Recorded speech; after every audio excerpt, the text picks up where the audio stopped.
নমস্কাৰ ৰাতিপুৱাৰ খবৰৰ সৈতে মই কিদা এই মুহূৰ্তত এয়াৰ হেল্প আসাম ইউটিউব চেনেললৈ লৈ আহিছো এটা বিগ ব্ৰেকিং নিউজ যদি আপোনাৰ হাতত গুলপীয়া 20 টকাৰ নোট আছে তেন্তে আপুনি কোটিপতি হ'ব পাৰে কেনেকৈ জানি লওক ইয়াৰ সবিশেষ এটা প্ৰবাদ আছে যে ধনৰ মাধ্যমেৰেহে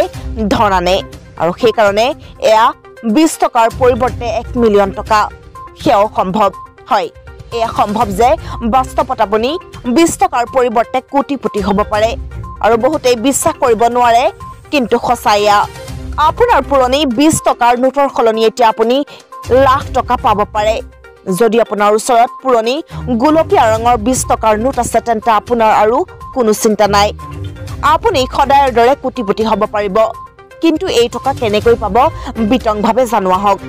আজিৰ বজাৰত পুৰণি মুদ্ৰা আৰু ধন অতি উচ্চ মূল্যত বিক্ৰী কৰা হয় আৰু এই পুৰণি মুদ্ৰা আৰু টকা বিভিন্ন ৱেবছাইটৰ পৰা বিক্ৰী কৰা হয় যিসকলে পুৰণি নোট বা মুদ্ৰা সংগ্ৰহ কৰাৰ সুযোগ ৰাখে তেওঁলোকৰ বাবে এইটো এটা সোণালী সুযোগ যদি আপোনাৰ ওচৰত পুৰণি গুলপীয়া ৰঙৰ পুৰণি 20 টকাৰ নোট আছে তেন্তে আপুনি ইয়াক বিক্ৰী কৰিব পাৰে আৰু 3 লাখ টকালৈকে আপুনি পাব পাৰে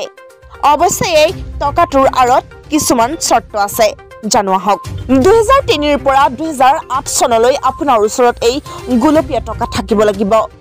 এই টকাটোত ভাগ্যৱান নম্বৰ 786 মুদ্ৰণ কৰা উচিত আৰু যদি এই চৰ্তাৱলী আপোনাৰ সেই টকাটোৰ সৈতে মিল খায় তেন্তে আপোনাৰ খুনত হোগা আপুনি এই পুৰণি 20 টকাৰ নোটৰ খলনি আপুনি 3 লাখ টকা পাব আৰু আপুনি এই টকাটো ইবে আৰু মুদ্ৰা বজাৰৰ ৱেবছাইটত বিক্ৰী কৰিব পাৰে আৰু এই ৱেবছাইটটোৰ দৰ্শন কৰি আপুনি পুৰণি মুদ্ৰা ক্ৰয় কৰিব পাৰে কেৱল 20 টকাৰ নোটেই নহয় কিন্তু যদি 786 নম্বৰটো আপোনাৰ যিকোনো টকা বা মুদ্ৰাত থাকে তেন্তে আপুনি লাখ লাখ টকা পাব পাৰে আৰু আপোনাৰ টকা বা মুদ্ৰা বিক্ৰী হোৱাৰ পিছত ৱেবছাইটটোৱে আপোনাৰ বেংক একাউণ্টলৈ ধন প্ৰেৰণ কৰিব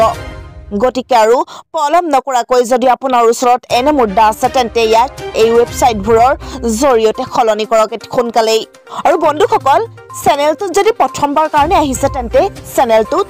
সাবস্ক্ৰাইব কৰিবলৈ নাপাহৰিব আৰু লগতে